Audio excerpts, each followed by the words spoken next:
नमस्कार। मौर्य वंश का अंतिम शासक था बृहद्रथ। बृहद्रथ को मार करके उसके महामंत्री थे बृहद्रथ के पुष्यमित्र शुंग। और पुष्यमित्र शुंग जो है बृहद्रथ को मार करके स्वयं गद्दी पे बैठे और उन्होंने शुंग राजवंश की स्थापना की। ये ब्राह्मण वंश था, ये ब्राह्मण थे और इन्होंने शुंग वंश की नींव रखी और इन्होंने 73 वर्ष तक राज्य किए। अब आप लोग सोच रहे होंगे कि हम इतिहास क्यों बता रहे हैं। हम आपको एक अच्छी कहानी बताने आ रहे हैं। कहानी नहीं, ऐतिहासिक कहानी है, सच्चाई है। और पुष्यमित्र शुंग के पुत्र थे अग्निमित्र। अग्निमित्र की बड़ी रानी का नाम था धारिणी और सबसे छोटी रानी का नाम था इरावती। ये विदिशा के विदिशा में राज्य करते थे।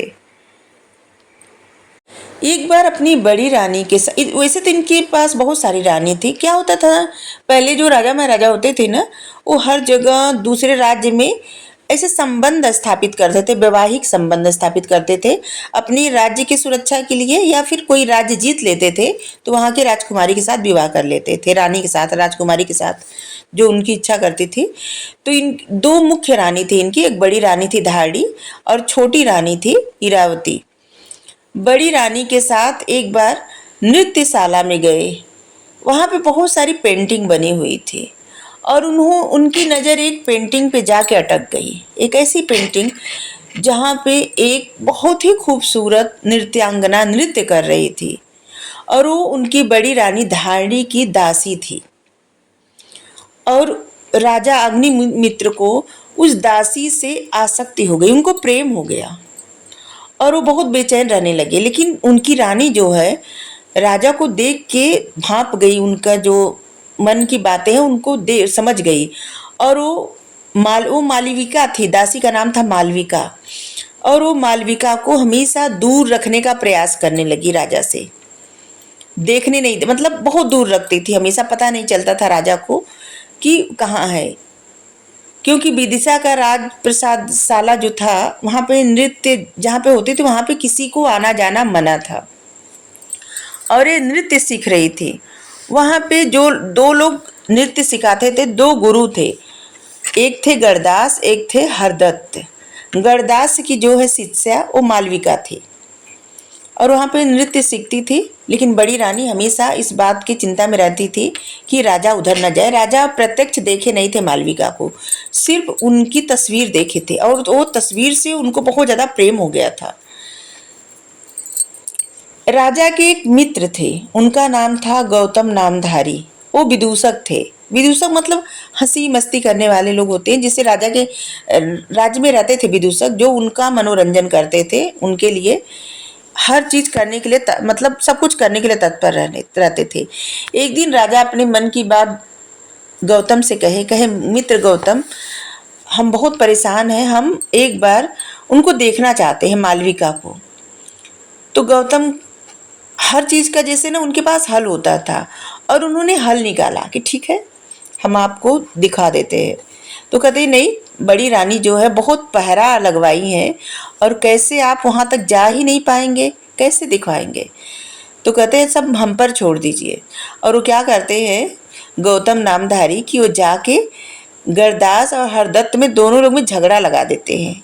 कह देते हैं कि गणदास बहुत अच्छा नृत्य सिखाते हैं और हरदत्त से कहते हैं कि हरदत्त बहुत अच्छा नृत्य सिखाते हैं, और कुछ ऐसा बोल देते हैं कि दोनों लोग में बहुत लड़ाई झगड़ा होने लगती है। और वो लोग अपनी समस्या लेके राजा के पास आते हैं। राजा को तो यही एक मौका चाहिए था। राजा क्या कहते हैं कि अच्छा ठीक है, आप लोग अपने शिष्य को बुलाइए और यहाँ पे कंपटीशन होगा, जो लोग जीतेंगे पता चल जाएगा कौन अच्छा सिखाता है। और वहाँ पे जज बनाते हैं, एक परिवारजिका रहती हैं, उनका नाम रहता है कौशिकी, और अपनी बड़ी पत्नी धारणी को, बड़ी रानी धारणी को जज बनाते हैं। लेकिन धारणी क्या है ना, समझ जाती हैं और वो बहुत रोकने का प्रयास करती हैं कि मालविका को देख ना पाए राजा। लेकिन गणदास और हरदत्त बहुत लड़ाई करने लगते हैं। अंत में उन दोनों के शिष्य लोग आते हैं और नृत्य करते हैं, और मालविका नृत्य करती हैं तो बहुत ज़्यादा खूबसूरत दिखती हैं, और जहाँ पे राजा और भी आसक्त हो जाते हैं और उनको और प्रेम हो जाता है उनसे। लेकिन ये देख करके बड़ी रानी को बहुत ज़्यादा बुरा लगता है, और वो क्या करती हैं कि एक सुरंग बनवाती हैं, और उसी सुरंग में मालविका को, और उनके साथ एक दासी हमेशा रहती थी, उसका नाम था बकुरा बालिका। वो क्या है ना कि उसको गौतम नामधारी जो है वो हमेशा इस बात के लिए पैसा देते रहते थे कि मालविका को राजा से मिलवा दें। और इन दोनों को क्या करती है बड़ी रानी, जब पता चलता है तो इन दोनों को सुरंग खुदवा के वही बंद करवा देती हैं, जेल जैसा बनवा के, और वहाँ पे कोई भी नहीं जा सकता। अब राजा और ज़्यादा परेशान हो जाते हैं, एक दो बार मालविका से मिले रहते हैं और बहुत ज़्यादा परेशान हो जाते हैं। अब उनको समझ में नहीं आता क्या करें, और वो बीमार हो जाते हैं। राजा गौतम से जब ये सारी बातें बताते हैं तो गौतम कहते हैं कि एक बात बताइए कि क्या बड़ी रानी के अंगूठी में कोई नाग नहीं, जहाँ पे ना मालविका को बंद करवाई रहती है महारानी, वहाँ पे कहती हैं कि जब कोई मेरी मुद्रिका लेके आए तभी इस जेल का दरवाज़ा खुलेगा, नहीं तो कभी भी नहीं खुलेगा। मुद्रिका मतलब अंगूठी। तो ये बात जब राजा बताते हैं गौतम को, तो गौतम कहते हैं क्या रानी के अंगूठी में नाग मुद्रा जड़ी हुई है, मतलब नाग का चित्र है? तो बोलते हैं अग्निमित्र कि हाँ ऐसा ही है। तो कहते हैं सब हम पर छोड़ दीजिए। और एक दिन क्या होता है कि बसंत का मौसम रहता है, उस समय सभी लोग जुटे रहते हैं, नृत्य गायन होता रहता है, और वहाँ पे सभी रानियां रहती हैं। राजा अग्निमित्र भी जाके वहाँ पे बैठे रहते हैं, और अचानक गौतम नामधारी जाते हैं और बहुत तेज तेज से दहाड़े मार के रोने लगते हैं कि उनको सांप ने डस लिया है, अब वो नहीं बचेंगे। और वो बहुत रोते हैं, तमाम तरह के, जैसे कहते हैं कि ये हो जाएगा वो हो जाएगा, राजा का ख्याल कौन रखेगा, सबको क्षमा कर दे। तो बड़ी रानी सोचती हैं कि वो भी ब्राह्मण रहते हैं, बड़ी रानी सोचती हैं ब्राह्मण को ऐसे सांप डस लिया, इतने अच्छे इंसान को, और वो उनको सांप का जो जहर निकालते हैं उनके पास भेजती हैं। लेकिन वो कहते हैं कि जिसको भेजती हैं वो भी इनसे मिले रहते हैं, राजा से और गौतम से। वो आके बताते हैं कि वो तो नहीं है जो सांप का जहर निकालते हैं, लेकिन वो कहे हैं कि अगर किसी की अंगूठी में नाग जड़ा हो तो उस अंगूठी को जहाँ पे नाग डसा हो वहाँ पे रख दे तो जहर निकल सकता है। तो रानी तुरंत अपनी अंगूठी दे देती है गौतम को, और गौतम अंगूठी लेके और बस ऐसे नाटक करते हैं कि उनको जहाँ पे नाग डसा कांटा धसाए रहते हैं वहाँ पे लगाते हैं, और इसके बाद लेके चले जाते हैं वैद्य के पास। अंगूठी लेके सीधे जाते, रानी से बताते हैं वैद्य के पास जा रहे हैं, लेकिन सीधे अंगूठी लेके वहाँ जाते हैं जहाँ पे मालविका बंद रहती हैं, और वहाँ पे अंगूठी दे के मालविका को और बकुरा बालिका को, दासी को, दोनों को छुड़वा ले आते हैं, और छुड़वा के लिवा के राजा से मिलवा देते हैं। और जब ये बात रानी को पता चलता है, और इसी में एक घटना और घटी रहती है कि वहाँ पे एक अशोक का वृक्ष रहता है, और उस अशोक के वृक्ष के नीचे रानी धारड़ी जाके अपने पैरों में श्रृंगार करके पैर से छूती हैं तो उस वृक्ष में फूल लगने लगता है। लेकिन रानी धारड़ी को चोट लग गई होती है, और एक बार क्या होता है कि मालविका को भेजती हैं, और वैसे ही श्रृंगार करवा के और वहाँ पे उस पैर से छूने के लिए कहती है अशोक के वृक्ष को, और राजा भी वहाँ पे रहते हैं, और राजा को और मालविका को एक दूसरे से मिलते हुए छोटी रानी इरावती देख लेती हैं, और तभी आके बड़ी रानी से बताती हैं, और जहाँ पे ये जो है सुरंग में इन दोनों को बंद करवा देती हैं। जब सुरंग से निकलवा के गौतम नामधारी बकुरा बालिका को और मालविका को लिवा जाते हैं, राजा से मिलवाते हैं, वहाँ पे भी छोटी रानी चली जाती हैं, और छोटी रानी फिर देख लेती हैं, और आके जबकि छोटी रानी राजा को बहुत पहले प्रिय रहती हैं, सबसे ज़्यादा प्रिय रहती हैं क्योंकि बहुत खूबसूरत रहती हैं। और जब मालविका को देख लेते हैं तो छोटी रानी से उनका मन मतलब हट जाता है, और जिससे छोटी रानी के मन में नफरत आ जाता है और वो राजा के हमेशा पीछा करती रहती हैं। और वहाँ पे देख लेती हैं मालविका से मिलते हुए, आके बड़ी रानी को बता देती हैं और बड़ी रानी को बहुत क्रोध आता है। लेकिन तभी पता चलता है कि जिस अशोक वृक्ष को मालविका अपने पैर से छुई थी, वो अशोक का वृक्ष 5 दिन में फूलने के बजाय तीसरे दिन ही मतलब उसमें फूल आ गया था, पीला पीला फूल। और जिससे बड़ी रानी बहुत ज़्यादा प्रसन्न हो जाती हैं क्योंकि उस समय उनका पुत्र जो है लड़ाई करने गया होता है यवनों से, और उनके पुत्र का नाम रहता है वसुमित्र। वसुमित्र लड़ाई करने क्यों जाता है? क्योंकि उस समय पुष्यमित्र शुंग जो है ये सुमेध यज्ञ कर रहे होते हैं और वो घोड़ा छोड़े रहते हैं और घोड़ा लाने के लिए भेजे रहते हैं वसुमित्र को, अपने पौत्र को। और वहाँ पे उन्होंने एक चिट्ठी भी लिखा है कि वसुमित्र जब विजयी होके आते हैं तो उन्होंने लिखा था कि जिस प्रकार राजा सगर अश्वमेध यज्ञ अपना पूरा किए थे, अंशुमान जो जब घोड़ा ले आए थे उनके 60,000 पुत्र जल के भस्म हो गए थे, और अंशुमान गए थे उनके पौत्र घोड़ा को छुड़वा के ले आए थे कपिल मुनि से, तब उनका यज्ञ संपन्न हुआ। उसी प्रकार पुष्यमित्र शुंग का यज्ञ संपन्न हुआ, उनका पौत्र घोड़ा लेके आया वसुमित्र। तब वहां से पता चलता है कि रामायण महाभारत में तो अश्वमेध यज्ञ का वर्णन है, लेकिन इतिहास में पहली बार पता चलता है कि पुष्यमित्र शुंग 2 बार अश्वमेध यज्ञ किए थे।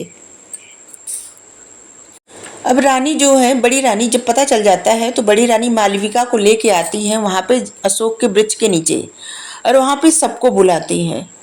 वो कोई दंड निर्धारित करी रहती हैं, और इतने में ही वो चिट्ठी आ जाती है पुष्यमित्र शुंग की कि उनका जो पौत्र है वो विजयी हुआ है, क्योंकि उस रानी का पुत्र रहता है वो वसुमित्र, और जिससे रानी बहुत ज़्यादा प्रसन्न होती हैं।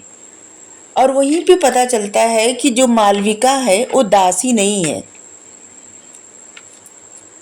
वो माधव सेन की बहन है। माधव सेन और एक और क्या नाम था याद नहीं आ रहा है, भाई रहते हैं, और जिससे अग्निमित्र का युद्ध होता है, और अग्निमित्र क्या करते हैं कि दोनों भाई में बंटवारा करवा देते हैं, उनके राज्य का ही बंटवारा करवा देते हैं, और जिससे उनके राज्य का सब तहस नहस हो जाता है।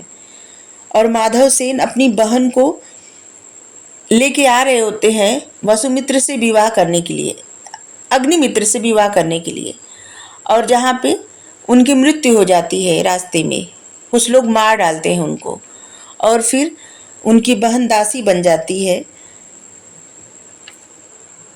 और वो दासी के रूप में मिलती है रानी धाड़ी के भाई वीर सिंह को, और वीर सिंह अपनी बहन के सेवा के लिए ला के देते हैं। वीर सिंह रानी धाड़ी के सेवा के लिए उस दासी को दे दिए थे सेवा करने के लिए। और उसी दिन जब अशोक वृक्ष के नीचे रानी जो है दंड देने के लिए ले जाती है मालविका को, और जब सब कुछ पता चलता है कि मालविका जो है राजकुमारी है और उनसे अग्निमित्र का विवाह होना था, सब कुछ बातें पता चलती है, तब रानी को बहुत अफसोस होता है। और रानी अपने पुत्र के जीतने के उपलक्ष्य में, कि उनका पुत्र इतने बड़े युद्ध से जीता, यवनों से जीता, और वहाँ पे वो राजा अग्निमित्र का विवाह मालविका से करवा देती हैं। ये बहुत सुंदर नाटक है, एक कहानी, ये सच कहानी, ऐतिहासिक कहानी है। और ये कहानी से पता चलता है बहुत सारी चीज़ों के बारे में, और ख़ास करके इनके जो है 73 वर्ष के राज्य के बारे में पता चलता है, पुष्यमित्र शुंग के, शुंग वंश के बारे में। क्योंकि ये जो लिखे हैं कालिदास जी लिखे हैं, ये इनकी जो इनका ग्रंथ है मालविकाग्निमित्रम, संस्कृत में है। इससे और पातंजलि के महाभाष्य से पता चलता है पुष्यमित्र शुंग के बारे में, और इनके अश्वमेध यज्ञ के बारे में, इनके राज्य के बारे में, और इतिहास को। अगर इन दोनों में प्रेम नहीं रहता तो पूरा इतिहास ही नहीं पता चलता।